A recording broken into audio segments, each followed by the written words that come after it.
For Original-Gamer.com, this is Wraith, reviewing Mega Man 10 for the Wii Virtual Console. Capcom once again takes us to the mysterious year 20XDX in their latest game, Mega Man 10.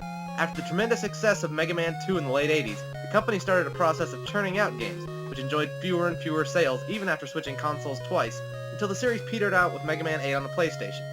After repeating that history over again with the Mega Man X series, down to the same number of games, Capcom took a good long look back at what made the series popular so long ago, and refined that into the amazingly hard and brilliantly retro Mega Man 9.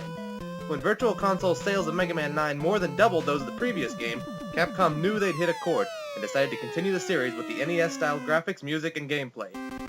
The story will be familiar to anyone who's played any of the last few Mega Man games, particularly Mega Man 9. Robots around the world begin to malfunction and turn against their human masters, and Dr. Wily claims innocence. This time the culprit is a virus called Robenza, and Wily claims to be the only one able to cure it.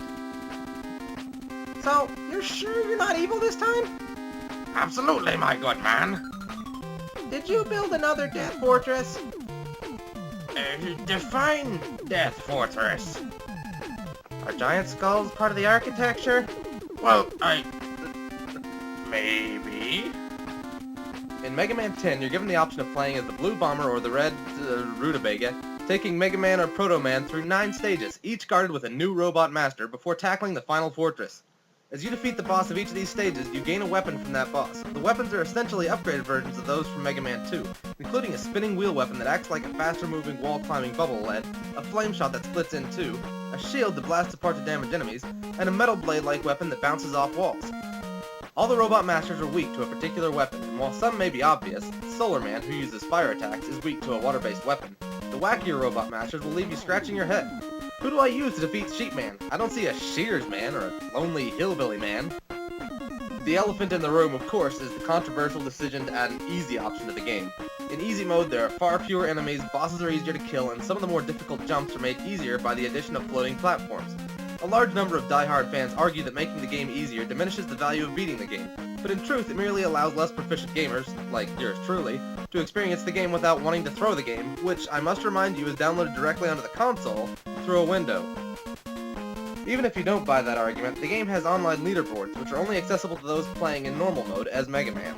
I'll admit, I started the game on easy mode since I wasn't able to defeat even a single stage of Mega Man 9, but on easy mode even I was able to breeze through the game in less than 2 hours.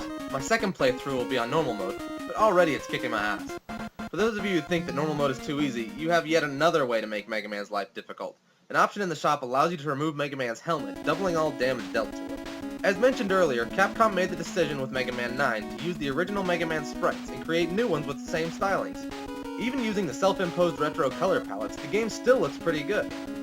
The level designs are fantastic, varied, and always interesting to look at, with one stage having the appearance of a baseball stadium and another being covered in circuit boards and other technological doodads.